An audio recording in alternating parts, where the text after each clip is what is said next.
Hey everyone, and welcome back. We're diving into a pretty big deal happening in India today. Yeah, it's the Agnipathya. hmm It's this big change to how their military does recruiting.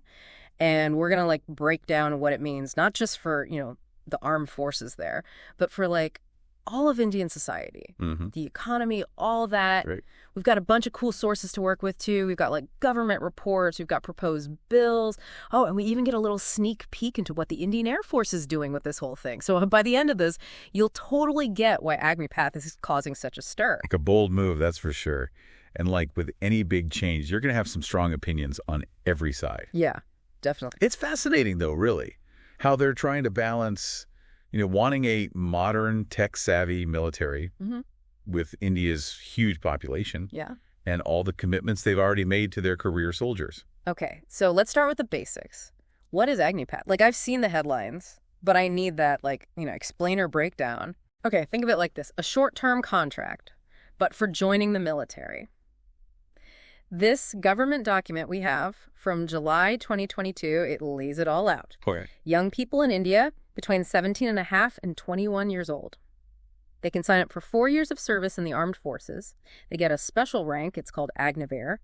And then after those 4 years, only 25% might get picked to stay on permanently. Everyone else, they go back to civilian life. So it's almost like a trial run then for military life. That's a huge shift from how people usually think of the military, right, as this Yeah. long-term career. Exactly. And that's where a lot of the controversy is coming from. Makes sense. You've got veterans who, they support the idea. They see this as a way to get a younger military more into technology. The document even mentions, Israel as an example. They have shorter service terms, they're required to serve, and they have a really modern force. But then on the other hand, you have other veterans who were worried. They're worried about, will we lose all that experience? What will this do to the morale of the troops with these short terms? Makes sense. In a world with all these drones and cyber warfare, you probably need a different kind of soldier. But yeah, I totally see why some people would be hesitant, moving away from that whole I'm in it for the long haul kind of commitment.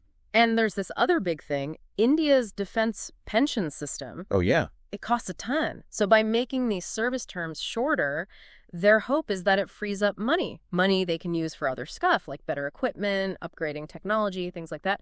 So it's a financial balancing act then. They're trying to modernize the troops and the stuff they use. Exactly, precisely. And the government, their big hope is that these Agniveers, they'll take the skills they learn, the discipline, and they'll turn that into good careers after they're done serving. They want this whole group of well-trained people going into the workforce, giving the economy a boost. Okay, that's a bold vision. But I get why people would be skeptical. Like we were talking about experience before.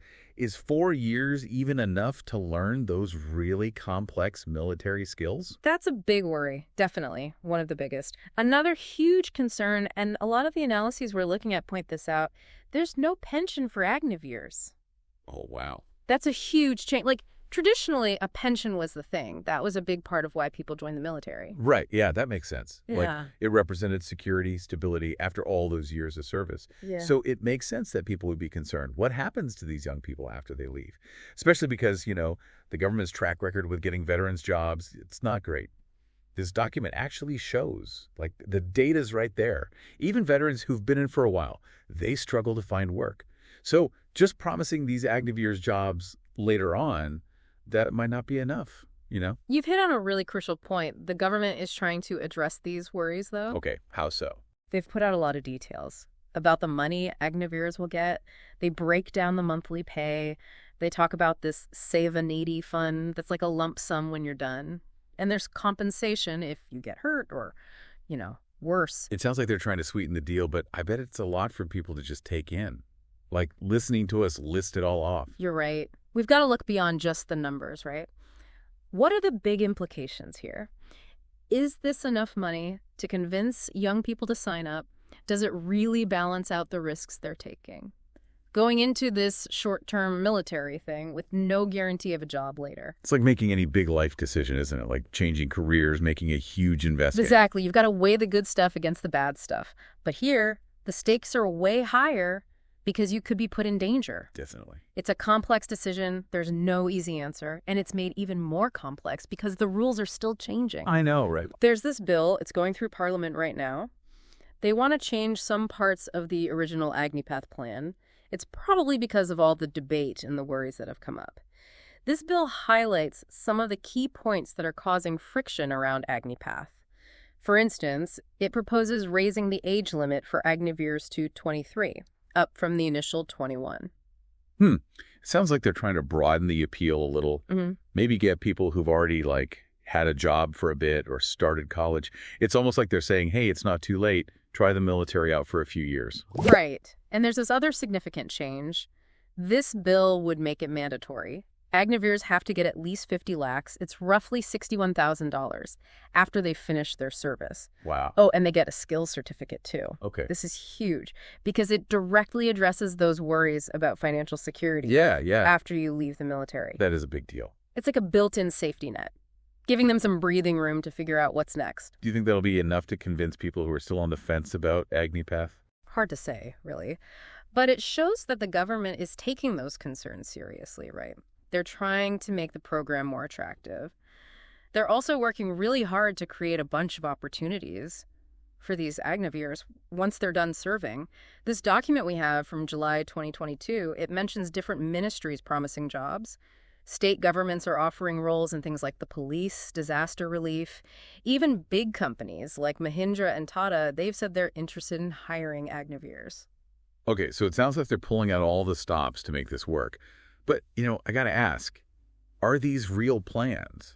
Or is this a bunch of promises that they might not keep? I mean, we already talked about it. Their track record with veteran employment isn't great. You're right to be cautious. It's easy to make promises, but actually doing them is a whole other thing. Yeah, for sure. And that's something our listeners should keep in mind. Don't get caught up in the headlines. Look for proof that those promises are turning into real opportunities. Okay, so speaking of proof, we've got this document from the Indian Air Force. They've outlined their specific approach to Agnipath. I know, it's interesting, isn't it, to see how each branch of the military is taking the program and making it their own. Yeah, what stood out to you from the Air Force's perspective? Well, I'm struck by how much they're relying on technology for both recruiting and training. They're doing online exams, they're targeting tech schools. It's clear they're looking for a very specific kind of recruit. It's almost like they're building a mini Silicon Valley inside the Air Force. that's a great observation. And it fits with their focus on skills that are useful in the military and in civilian jobs. They're emphasizing things like aircraft maintenance, cybersecurity, drone operation, all stuff that's in high demand these days. And I noticed something else. They mentioned this distinctive uniform insignia just for Agniveers. Oh, right. It's a little detail, but I think it says a lot. It creates this sense of identity, of pride, which could be really important for morale, for keeping the group together. Absolutely. It shows they're not just treating Agniveers like temps. They're recognizing them as a part of the Air Force, a valuable part. That attention to detail, that effort to make them feel like they belong, I think that's going to be crucial to whether this whole program works or not. It's like they're saying, look, you might only be here 4 years, but while you are, you're one of us. Exactly. And another interesting thing, the Air Force is very clear about keeping their standards high. They say specifically no one with a low medical category, they can't stay after their 4 years are up. So even though it's short term, they're not lowering their standards, which makes sense. I mean, the Air Force has a reputation. They're known for excellence. Precisely. They're walking a tightrope. They want to attract talent, young people, but they also have to keep those really tough standards, the ones the Indian Air Force is known for. It seems like Agnipath is a pretty bold experiment with high stakes. They want a more modern military that can move quickly, but it's creating all these ripples in society, in the economy. It's like they threw a stone in a pond, and now they're watching the waves spread out everywhere. That's a great analogy. I think whether Agnipath works in the long run, it depends not just on how well they train these Agniveers, but on how well India as a whole supports them when they go back to civilian life. Yeah, because these young men and women, they're going to be returning to a society that might not get it. They might not understand what these Agniveers went through. Exactly, and that's where the government, the military, even businesses, they all have to step up, create ways for these Agniveers to succeed. Otherwise, this whole scheme could backfire. You could end up with a generation of young people who are disillusioned and maybe can't even find jobs. It's a big challenge. No doubt. But it's also a huge opportunity, right? Imagine if India could really integrate these Agniveers back into the workforce. You'd have all these highly skilled, disciplined people who could really make a difference. It's an exciting thought, right? It's almost like they're trying to create a new model for what national service looks like, one that helps the military and society as a whole. But of course, that all depends on the program actually working. And Right. we've talked about it. There are a lot of potential problems. It's a big gamble, and we'll just have to see if it pays off. Mm-hmm. Like, how will the career soldiers, the ones who've been in for a while, how are they going to react to all these Agniveers coming in? Yeah, the ones who are only there for a short time. Yeah, exactly. You could see some friction there, right? Mm. Especially at the beginning. You've got people who've dedicated their whole lives to the military. Now they're working next to these Agniveers, who are only there for 4 years. It's got to be tough. It's going to take careful management, good communication, to make that transition smooth, to keep morale up. And then there's that whole question, will those jobs actually be there for the Agniveers, the ones the government promised? Right, right. I mean, skill certificates are great and all, but that doesn't mean you'll get a job. And even if they do get jobs, will they be good jobs? Will they pay well? Are we talking careers here or just like busy work? That's something we're going to have to keep an eye on as this whole thing plays out. It seems like the government's trying to address that, though. They're talking about all these different sectors that want to hire Agniveers. We've got ministries, state governments, even big companies, Mahindra and Tata. Right. But, like we've said, actions speak louder than words. Exactly. It's easy to say you're interested, but are they actually creating jobs? Are they making it easy for Agniveers to get hired? We'll see. So if you were a young person in India right now, and you had to decide, should I sign up for this Agnipath thing? What would you do? It's a gamble, for sure. I think it depends on your situation, how much risk you're willing to take, what you're hoping to get out of it, On the one hand, there's the adventure. You could learn new skills. You'd have that sense of purpose serving your country. And there's that money, the Sevanidhi payout. But on the other hand, there's that big question mark. What happens after those 4 years? Will you find a job? Mm-hmm. Will employers care about your skills? Will you wish you had done something else instead? Those are tough questions. They are. And there's no right answer. It's a personal decision with big consequences. It's like picking your major in college. Yeah. Except the stakes are way higher. Yeah, way higher. You're hoping it leads to a good career, but you never know. And in this case, you could be putting yourself in danger. I wonder how this whole thing will change how people in India view military service. Like in some countries, Israel, South Korea, serving in the military, it's like a rite of passage, almost like a duty. But in India, it's always been a career. Right, not a short-term thing. Will Agnipath change that? That's a good question. Will it make people more engaged, more aware of what soldiers go through? Or will it make people see Agniveers as, less than the regular soldiers? Yeah. Will they face stigma when they go back to civilian life? These are all things that need to be talked about. Absolutely. And it goes beyond just how people see it. The government has to make sure Agniveers have what they need to make that transition back to civilian life. Otherwise, this whole program could make things worse, not better. We talked a lot about the downsides, the challenges. But there are good things too, right? Like, if it works, it could create this whole new group of talented people who could work in defense industries. That's right. You could see these Agniveers with their training, their experience. They could be in high demand. Companies that make cutting-edge military tech, they'd want these guys. And that could lead to more innovation, economic growth. It's like a ripple effect. Investing in these young people, it helps the military, but also helps the whole country technologically. It's like a national upskilling program, but with a military twist.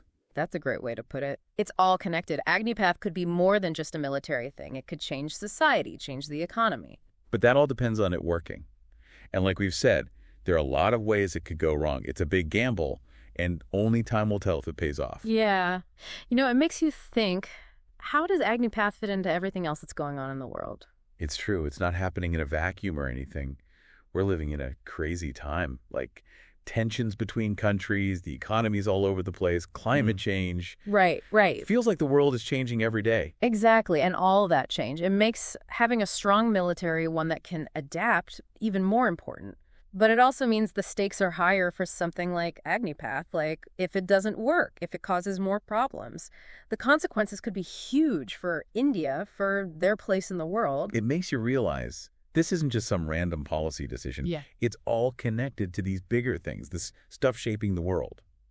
Exactly, and I think that's one of the big takeaways for our listener today. Agnipath, it's like a window into what modern India is all about. Their dreams, their worries, their struggle to balance, the old ways with the new. It's like looking in a mirror, see all the different sides of India. And it reminds us, even with all the news and information these days, sometimes the best way to understand something is to really dig in, explore the details, look at it from different angles. That's what we try to do here on the Deep Dive. Right, exactly. Cut through the noise, get to the heart of it all.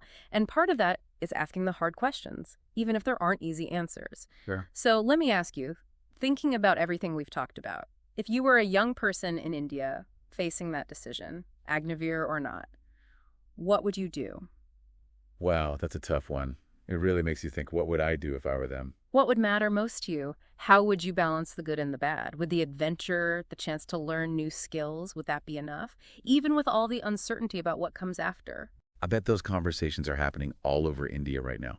Sure. Families, communities, they're all wrestling with this. Definitely. And whatever they decide, it's going to have a huge impact on India's future, their military, their society. It's like a giant social experiment. It is. And we'll be watching to see what happens.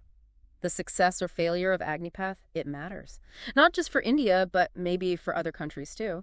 It could change how we think about national service, about how militaries recruit people. It shows how one country's decisions can affect the whole world. Exactly. And that's why it's so important to stay informed, to have these conversations, to keep asking those tough questions. Well said. That's all the time we have for today's deep dive into Agnipath. We hope you have a better understanding now of this complex program, how it's changing. Until next time, keep exploring, keep asking questions, and keep diving deep.